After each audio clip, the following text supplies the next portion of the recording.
Vas-y.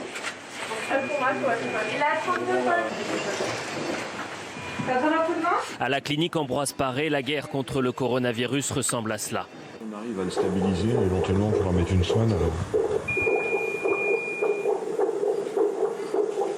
Dans cette réanimation, le plus jeune a 35 ans, le plus vieux 77. Il y en avait un de 81 qui est sorti hier, guéri. Comme quoi tous les personnes âgées ne décèdent pas, hein. L'établissement a bouleversé son organisation. Désormais, 3 étages sont dédiés aux malades du coronavirus. 60 lits montés, dont 35 en réanimation. Au rez-de-chaussée, les 16 patients les plus lourdement touchés. Depuis lundi, 5 ont été déjà extubés. Alors quand un malade est tiré d'affaire, il faut le remplacer au plus vite pour sauver une nouvelle vie.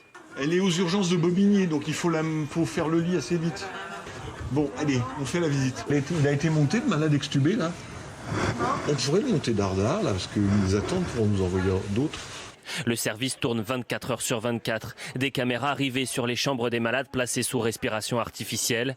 Ici, les infirmiers scrutent leur constante et n'ont qu'un seul objectif. Faire en sorte que les patients soient stables. C'est ça qui est un peu plus dur. En fait, ça vacille 2 minutes, ils vont bien. Après, ça va pas bien. D'où la décubitus ventrale pour les aider un petit peu. Mais c'est ça le plus dur. Sinon, la fatigue, on oublie. Pour éviter la propagation du virus au sein du service, le personnel soignant redouble de vigilance. Il y a la fatigue et la peur d'être soi-même infecté. À Ambroise Paré, l'un des médecins est tombé malade.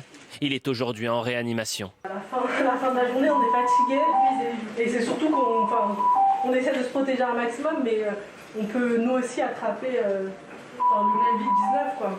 Donc on essaie de se protéger au maximum et après, on rentre chez nous, on se dit est-ce qu'on va pas choper quelque chose ou pas.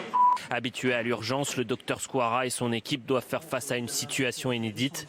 Et si le bilan s'alourdit, les signes d'une accalmie apparaissent. Chacun a les anxiolytiques qu'il peut. Moi, mon anxiolytique, c'est de faire des courbes. Et indiscutablement, la proportion de malades qui arrivent en réanimation et la proportion de patients qui décèdent baisse. C'est-à-dire qu'en nombre absolu, ça augmente, mais en proportion, ça baisse. Donc on peut penser que vers le 7 ou 8 avril, le pic sera passé. Les hôpitaux publics, surtout en région parisienne, arrivent à saturation. La prise en charge des patients dans les établissements privés devient un enjeu vital. Dans toute la France, 500 cliniques sont aussi mobilisées contre la pandémie.